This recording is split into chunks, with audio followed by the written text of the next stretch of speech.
Going to a football match in the middle of pandemic feels like an undergoing news test in a real The pre-match message instructs me to arrive at Hampden Park in Glasgow 3 hours before Scotland kick off against the Republic.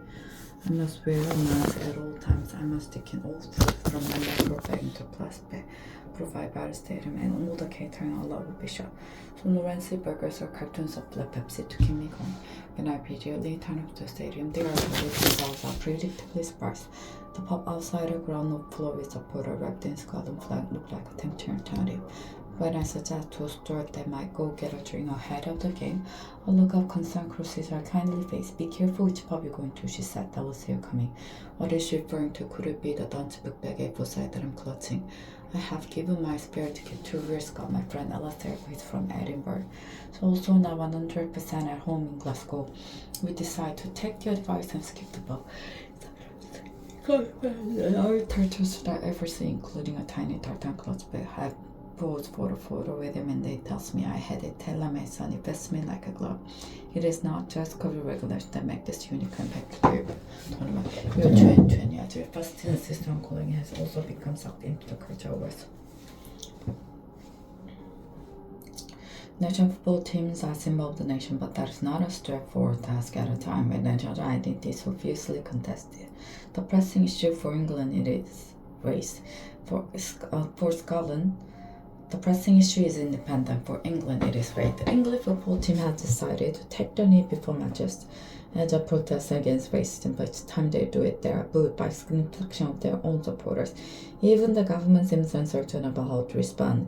After stating for a while, Boris Johnson, Prime Minister, condemned the booing and urged fans to get behind the team.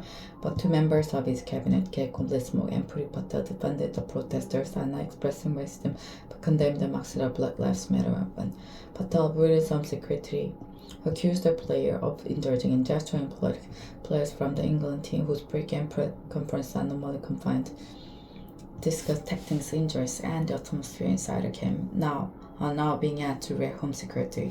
It would be natural to assume that cabinet ministers are better at politics than footballers, but the Johnson government has reason to be worried of the collapsing with the England team. Last year, it went down to an unanimous defeat when it took a Marcus threat for over the extension of free school meal football family. The Manchester United and England Ford mobilized a million signatures behind the petition and forced the Johnson government to change tack.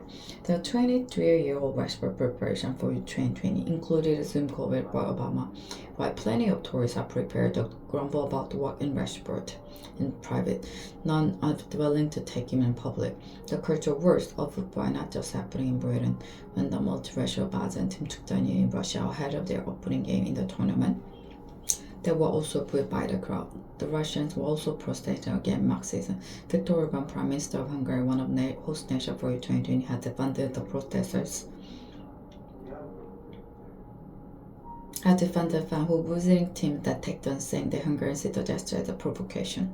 Orban is himself a right-wing provocateur who has become a hero to the Trumpist right in America by issuing frequent warnings about the elderly dangers Europe being flooded by Muslims. But even some moderate conservatives are uncomfortable about footballers taking the knee. One prominent Tory thinker in Britain admitted me that football is between a political space, but now the national team has become a source of division.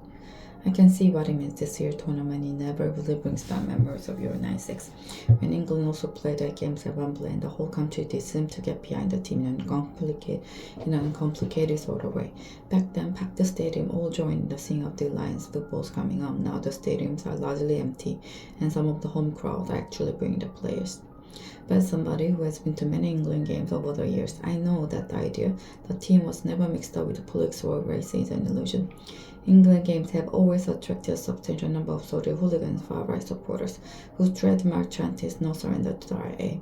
At the last European Football Championship in France in 2016, the ugly tradition of England football hooliganism re-emerged. When I remarked to another fan that I didn't particularly enjoy being caught up in a near riot outside a bar in Marseille, I was told curtly, "If you don't like it, you should stay at home and watch the game on television." Football ground in 1970 was also where I saw the most of racism that I've ever witnessed in Britain. It was routine to see black players bark Bibles and monkey noises. The football authorities and commentators were silent about this for many years. So if the current national side feel they want to make a statement about racism, it is hard to accuse them of bringing police into a political space. The particular racial police have always been there. The identity issues are rather different for Scotland. Euro 2020 comes as the Scottish government is ramping up demand for a second independent referendum. This is the first major international tournament the team had qualified for since 1998, neatly fitting the narrative of national revival. Arriving in Scotland for the first game of the tournament, I find the local paper full of optimism. In recognition of the new media of the occasion, the Scottish government has even allowed schools without lesson to allow the kids to watch the game again text live. As a visiting English fan, I wonder how I feel about all this. I grew up supporting Scotland in big international tournaments. I had little options since England failed to qualify for the World Cup in 1974 and 1978, but British identity was less complicated back then. The anthem played for the Scotland side that lined up to play Brazil in 1974 was God Save the Queen, although the recording does not show the Scottish player looking particularly delighted. Today, the crowd and team will be voting out for Scotland. They are staring word that we can still rise and be the nation again. When Scotland qualified for the World Cup in 1973, there were more than 90,000 people inside Hampden. But today, thanks to COVID, it's a little over 9,000. Far from the choice return to the big time that has been advertised, it feels pretty bland and not near in the stand. Even if the Tartan army has been reduced to little more than a couple of battalions, they built up loud Scotland loud enough to drown out conversation. The team started the game with all the expected passion and strength forward. Their captain, Daryl Robertson, can be seen gesturing to his player to calm down. Then the Tech scored and their air sucked out of the stadium. At halftime, which had two spent in the toilet next to the hand dryer, the warmest spot in Hampden, there's hopeful chatter around the urinal that Scotland might still be able to turn this round. But early in the second half, football history is made by the Czechs. Patrick Schick, the team centre forward, gets the ball on the halfway line and blows ball over the Scottish goalkeeper into the net. It is one of the most brilliant goals any of us will ever witness. The crowd is now almost totally silent apart from a tiny group of cheering Czechs on the other side of the stadium and a group of children near me who continually shouting for Scotland while the rest of the bats frozen in horror. After the match, Alonso reminds me that Scottish fans are used to bitter disappointment. Making the national football team a symbol of the nation is double-edged sword. We imagine them scoring wonderful goals and celebrating the fans. But what if your goalkeeper ends up floundering flat on his back, tangled up in the net? Euro 2020 already has delivered humbling setback for two football match popular leaders.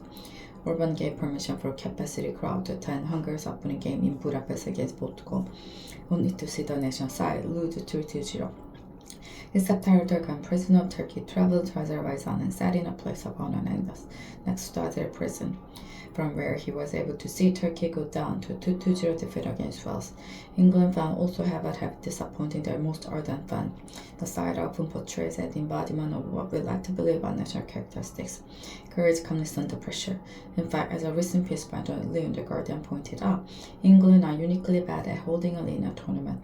The numbers seem to suggest they might even be battlers, and they all heresy the French and Italians are much better at holding their nerve when they take a lead.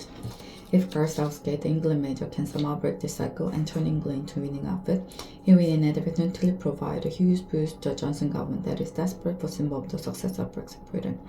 But Southgate has subtly but mystically positioned himself to the left of the government when taking the knee. He leads a multiracial team and has continued to defend their right to make statements on subjects other than football.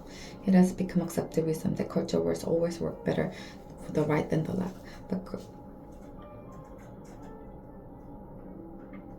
But football may be an exception. A poll taken across Europe before 2020 showed that 54% of English football fans supported taking the knee, with 39% opposed. If the England team keep winning, the number in favor may rise, along with the team's popularity. But once the right may find itself on the wrong end of culture war for the duration of Euro 2020, I will care much less about who wins the culture war than who wins the tournament. For Scotland, Euro 2020 began with a deflating defeat. The England team disappointed their fans almost as reliably as the Scots, just slightly later in the day. On the other hand, this is a weird tournament. It's taking place in the middle of a pandemic. The stadiums are quarter full, and England playing half decently. I am allowing myself to vote the weirdest outcome of the lot, an England victory.